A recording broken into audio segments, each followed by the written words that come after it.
Right back in the office, using a larger screen, just wanted to do a quick catch up, quick look at Bitcoin, especially because the last day or so of price action has been quite interesting.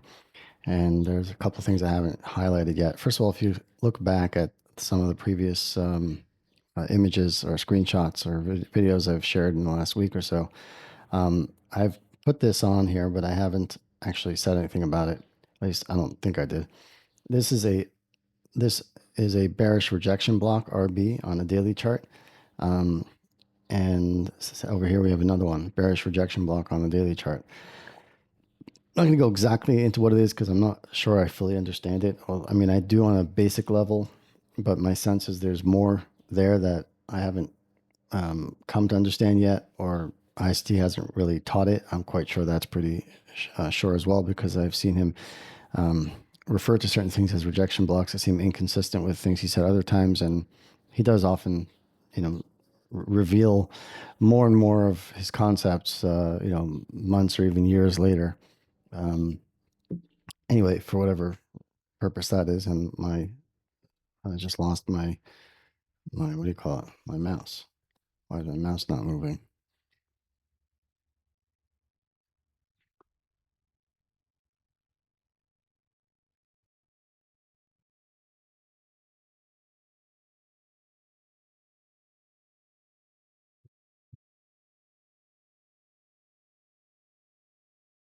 All right. Sorry for that. So just notice that I'm going to zoom in just on the last several days here. These are all daily candles. The final candle is less than halfway through the day, so we are not going to look at it not take it into too much consideration. But what we see here is that price came back up.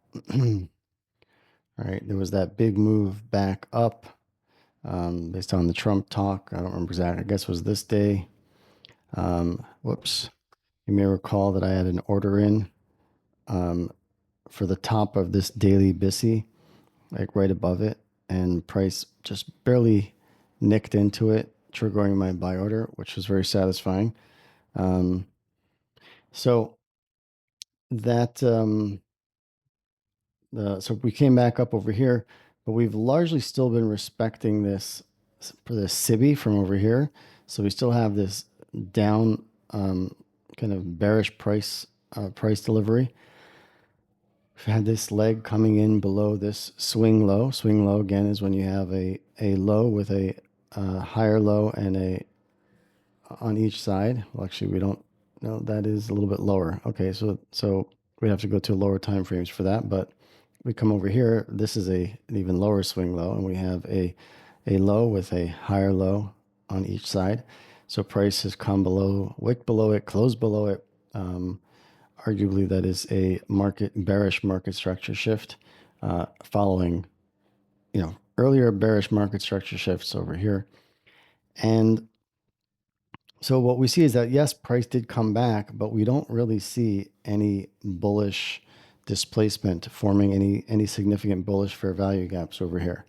Um, right? We could argue that this SIBI was inverted and now it's a bullish fair value gap. We'll have to see how price behaves when we do come back down and retest it. Are we going to respect it, or are we going to just blow right through it? So it's there as a possibility. For the last week or so, right? All we've done here, 8 days, we've just been chopping sideways. No closes above this SIBI. We did have a close above this leg down, the open of that leg down, which I had talked to as a initial sign of possible bullishness. After that, we'd want to look to see, okay, that's one initial sign, but what's happening after that? And we did have a close above this open down, so that's also possibly bullish, but we're not seeing any follow through. We haven't seen price able to close above the SIBI.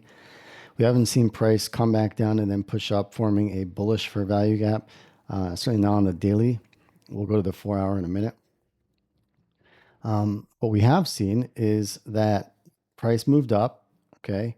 And remember what we have here, right? Price puts in forms buy side liquidity. So we're engineering this buy side liquidity, then price comes up, raids it, or sweeps it before coming back down. We're unable to close above.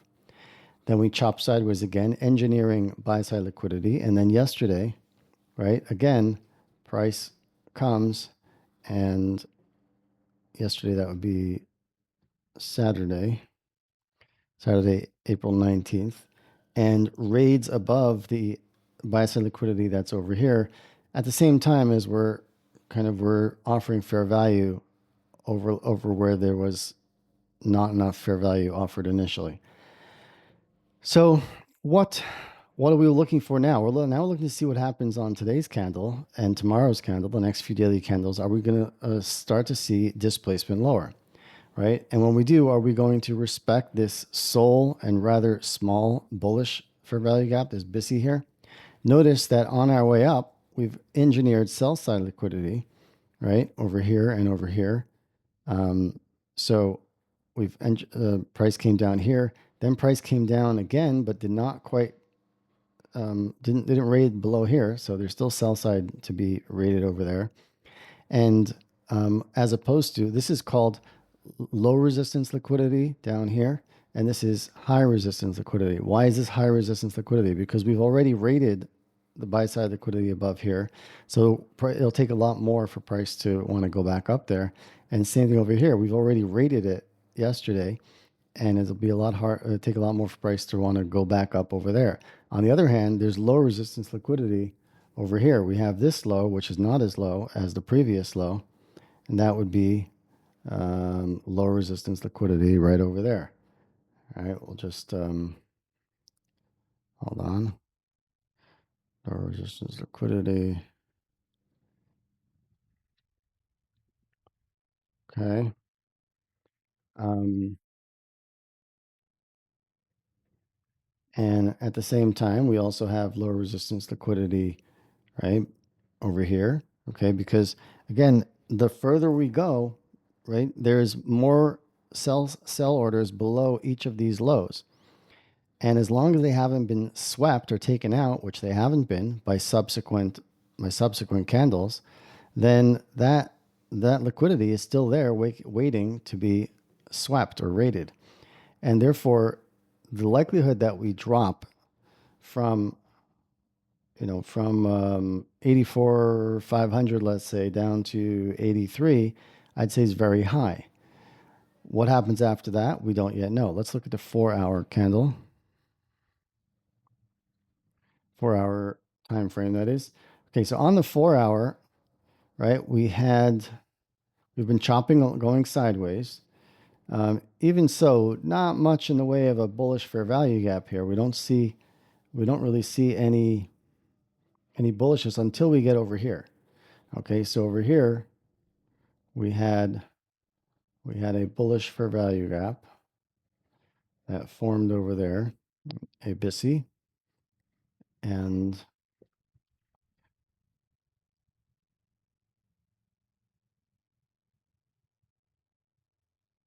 all right, so I put that in there. So we had this bullish fair value gap on the 4-hour. All right. And then we went back up into this SIBI, respected that SIBI. Notice how all of these candle bodies are below the consequent encroachment of the SIBI. That means the 50% mark of the SIBI. If we were to come here and mark this off with quadrants, and I'm just going to extend lines to the right. We're going to take off the numbers we don't need, and that just leaves us with the 50% mark here. So 50%, this red line is what I just added here. It's 50% of this gap over here, this SIBI. And all the 4-hour candles are respecting that on the 4-hour. And that's also bearish, even though we've moved right up. And remember, we came up, we took buy side above all this, right? This would have been, or this was low resistance liquidity, right? And that's why price came up here to get it, because we had all these buy stops above these highs and we had not taken it out. But once we go above, grab it, now we're dealing with coming up here becomes high resistance liquidity because there isn't as much reason to go up there. Now it's just whatever's above there. Same thing now we have above here, right? So we've created low resistance liquidity from here to here on the 4 hour, but on the on the daily, it's just not it's not quite the same. As we can see here, we do have on the daily, so that in terms of these two candles, low resistance, but we've come up, we've already swept these two and these two. So, we have to get a sense of what's the narrative here. How likely, what's more likely? Are we more likely to go up or to go down? Seems to me we're more likely to go down, and we've been going down while I'm sitting here. All right, let's go back to the 4 hour. All right, so we moved up, respected this SIBI, chopped around, came back down a few days ago, respected this BISI here, but on the 4 hour anyway, right? These are 4 hours. And then continued to chop around. And then opened here, went up, came down, closed. And if this candle closes in 2 hours, then we will, below this BISI, it will have become a bearish inversion at the same time as we've created another bearish SIBI over here. And we're now expecting price to come and take out sell side liquidity below these levels over here. At least that's my expectation. And we'll have to see what happens after that. It could be that after taking out sell side over here, then we go back up and take out buy side up over here, right? Because we do have that low resistance liquidity above these two, even though we've swept out of here, but it will start to build up again. And that's why price goes back and forth and back and forth. Or it's possible that we're going to see, we're going to be going on to the higher time frames and going back lower. I do not know. We do have on the daily time frame, we have low resistance liquidity over here because we swept down there. That's where I got my order filled. And the next day we came very low, but not quite. So these are just some things we're looking at. Again, I would say I'm relatively more bearish in the near term price action. That would be certainly days to weeks. But because we are going sideways and we could have arguments either way, although I think it's relatively more in the favor of bearishness, we can't know for sure. All right, I hope this was helpful.